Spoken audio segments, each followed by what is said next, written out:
Samo ka rin nagkanta, hindi na ako makabidyo. Tawa ko. Cancel mo. Baka ma-open. Ayaan ko lang siya na hindi siya Sino yan? Si Virgie, yung nagpunta ko. Bigay ng sayote. Samukaan niya, oy! Video ako. Ang bakin na malait. Ikansin. Andar na.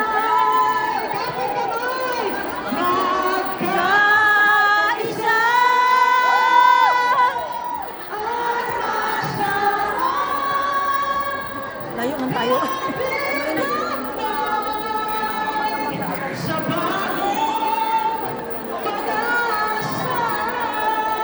May pag-asa ka ba? Yes! Wala kay pag-asa!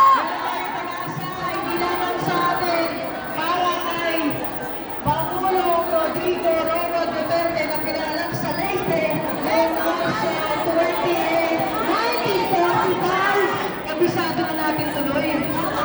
Sabi ko nga, hindi na siya para politiko, no? 80 years old. Para hindi na magtatagal pero sana maayos siya sa sarili ng bayan. Punta kaya tayo dito. Doon tayo. Punta tayo doon.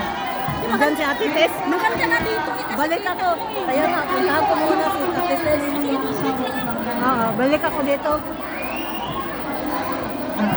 So, ang halimbawa ko ay sino ba yung pwede tawagan na nakuha ang kanyang why is here to support our former President Rodrigo Roa Duterte. So, meron po ba? Yan ang Philippine jacket. May naka-Philippine jacket dyan kanina. Yan Nakita. ang sabi ko ay Banglawe na pwedeng magsalita. Ayan o. Masaya nakikibaga. Naka-Philippine jacket siya. Nakikibaga.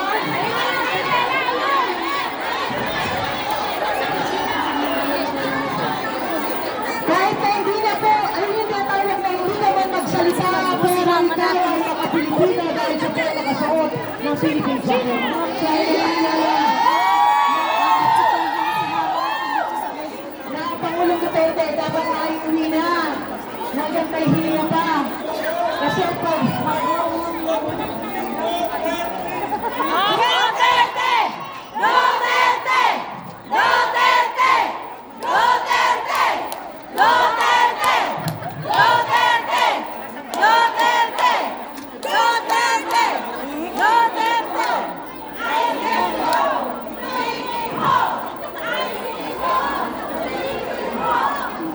maraming salamat. Meron pa tayo 15 minutes. It's next personal question para sa examen ay okay na ba kami gawin ng live? Pwede na ba?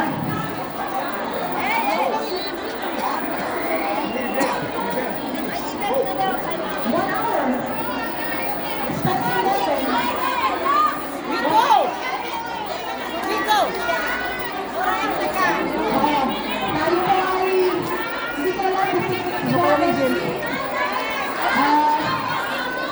Tayo mag-live. sige po, tayo na lang po ay manalangin para sa closing prayer. Parang ito ako na lang pag-close ng prayer. Sige po, tayo po magsasalungin. Close prayer po. Para po si Mama Marino, Mayor of Father, the Son, and the Holy Spirit. Panginoon naming Diyos na makapangyarihan sa lahat, ikaw ang gumawa ng langit at lupa. Maraming salamat po sa pagkakataon at oras na ibinigay mo sa amin na kami ay makapagtipon-tipon para po sa aming Pangulong Rodrigo Roa Duterte na ang aming paghiling ay siya ay mapalaya at makabalik sa aming bansa. Nawa po ito ay mapagbigyan ng Panginoon Diyos. Wala naman po kami ibang mahalaman sa amin kung ikaw lang ang bawat doon ay hinala, Panginoon. Gagawin, Panginoon, ang aming mga hinihingi, ang aming mga luha. Luha ng isang Pilipino ay luha ng lahat. Maraming salamat, Panginoon, sa lakas na ibinagkakalog mo sa amin bilang OFW na hindi ko alam, Lord, kung hindi na siya yung nakaupo, kung paano ba kami, kung may mangyari sa amin dito, ikaw lang po ang aming nagbibigay ng kalakasan sa amin. Maraming salamat, Panginoon, sa buhay na pinagkaloob. Salamat, Panginoon, sa naligtasan ng pamilya namin sa Pilipinas. Nawa kung sino man ang tumulong ngayon. Wala kang ibang hiling kundi Lord, heal our land, O Lord, and please bring our President Duterte back in our own land. In Jesus' mighty name we pray. Amen. Tayo po ay pinapais na. Kaya Lord, I think that meron po tayo mga tubig.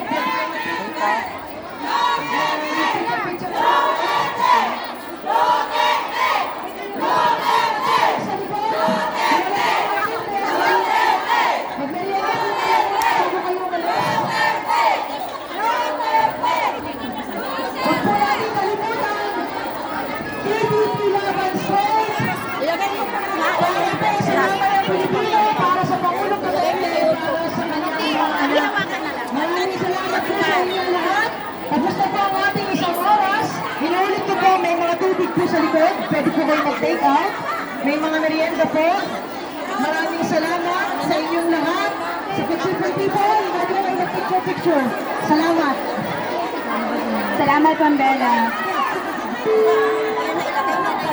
Yung kay Privi nga. Asa naman ating puto din?